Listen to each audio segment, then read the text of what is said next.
Hey guys, it's your boy Silver, and welcome to another episode of Silver Senpai Rants, where I talk to you about different manga, movies, comics, anime, and whatever junk there is out there on the internet that I'm currently into. So welcome to the channel. And since you're already here, do me a favor and hit that subscribe button and leave me a comment about what you thought about that last episode.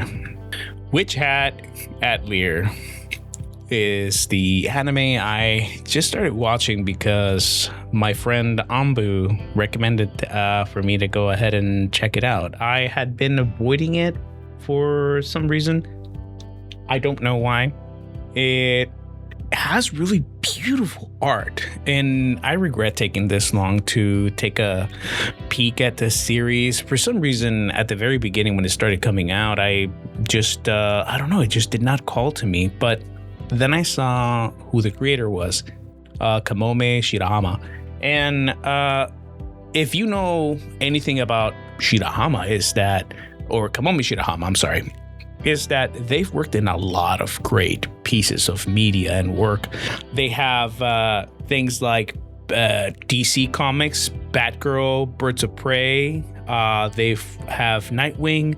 They've worked on different covers for DC. They've also done a lot of works for Star Wars.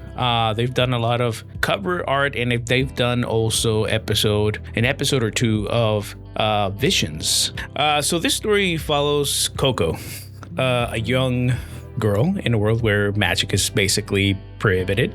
Or limited to only people that are supposedly born with the gift. Now, she, they say it's accidental, but this girl, man, she tries to do magic.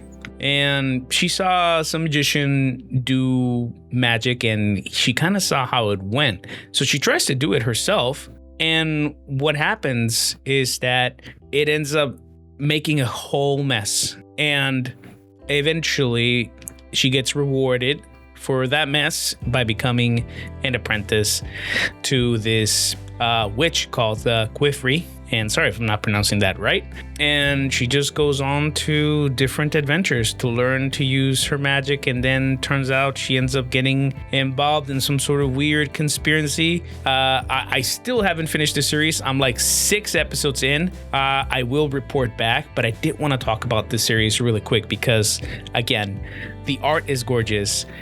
The artist is amazing and very talented. And the world so far that is being built, it's an interesting take to magic and of anything of the genres of seinen, manga, and school of life, because there is school life. She basically becomes a student, learns magic with a couple of other students. Doesn't really go to a school per se, but it is definitely a different take to magic and fantasy, where we're used to that, seeing where these worlds have people just born with the talent for magic, and in reality, it's just you just need to learn how to draw these special formulas on paper, and then magic just kind of happens. To me, this is kind of dangerous, right? Because technically, by this logic, doesn't it mean that any average Joe like myself or average Jose can accidentally just be messing around and drawing on paper, and next thing you know, an explosion just pops in my face? I don't know, that's kind of scary in my opinion.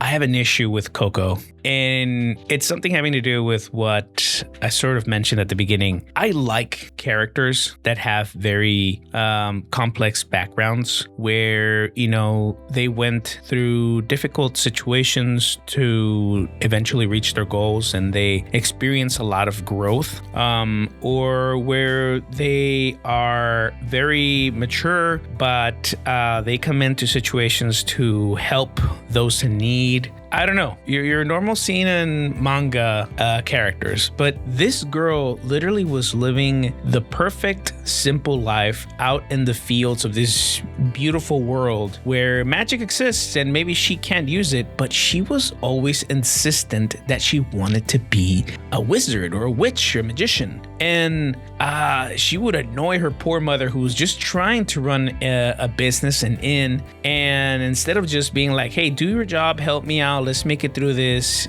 you know, she would just be so annoying all of the time. Eventually, she finds out that you can do magic by writing these symbols on paper, and it would result in magic because of Quifri, who happened to be swinging by the business for the mom. And then she chooses to try it in the middle of the night. She starts drawing at night one of the circles from a book that she got from some very weird individual. And it ends up resulting in an explosion of ice.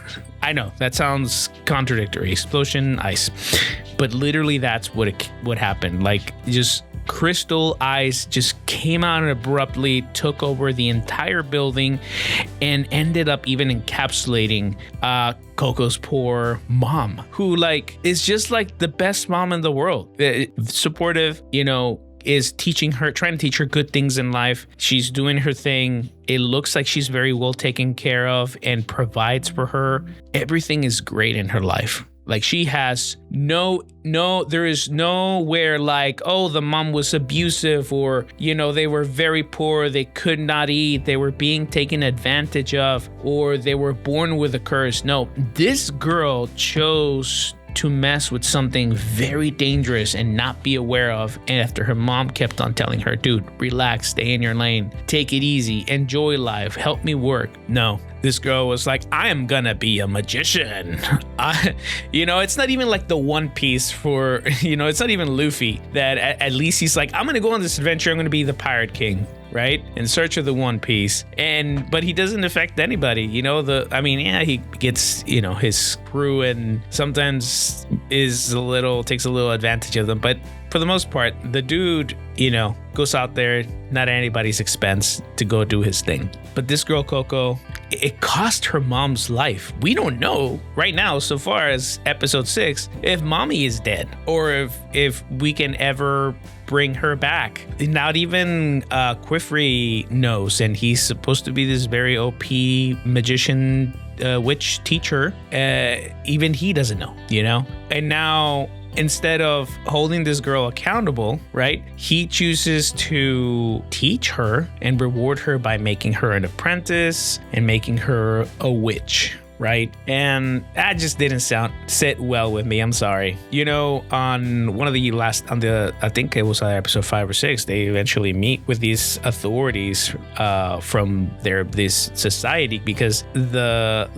witches have, as a society, agreed that if the rest of society, I'm using the word a lot, finds out that anybody can do magic and it's not something that you're born with and it's just a matter of writing things into paper, that it would be very dangerous. So that their number one secret is to keep it to themselves. And again, the law was, this girl did something that she shouldn't have been doing. The correct thing would have been to wipe her mind, and then that's it, you know. And I think that was the correct thing to do. And I know that would have ended the anime. That would have ended the series. I get it. I know you're probably yelling at me, Silver. What? And I get it. There has to be conflict for a story to continue, but it's just so unfair, man. That poor mom, dude. Like, that upset me so much to see what happened. And yeah, I'm still not over it. Maybe after season 1, I'll eventually be like, you know what, Coco, you were justified in freezing your mom. You know what? Never mind. No matter how you paint it, it's not justified. But again, there's something that's kind of has her tangled. There's like this sort of thing in her or around her that is important, that Quifri sees and wants. But is Quifri good? Is Quifri bad? I don't know. All I know is that he looks like another Gojo or another Kakashi sensei. That's right. He's another scarecrow, not gray, but white hair. I don't even know what kind of color that is. Pretty guy with one eye that's always covered. So yeah, Basically the same type of character. And he's a sensei, he's a teacher. The same thing. All right, I think I ranted enough, and that's what I wanted to get out so far. You guys tell me what you think. Have you seen it? This Witch Hat Atelier series, and what do you think? Do you agree with me? Do you also think Coco should have just gotten got? Or you're like, hey, she's a little girl, she's just trying to live an adventure at the cost of her mom's life, and it's gonna be totally worth it, Silver? Yeah, let me know. I don't know. I don't know if I'll be convinced, but don't forget to go ahead and hit that subscribe, follow, and like if you're already there. You might as well click that like button. I would really appreciate it. Nos vemos.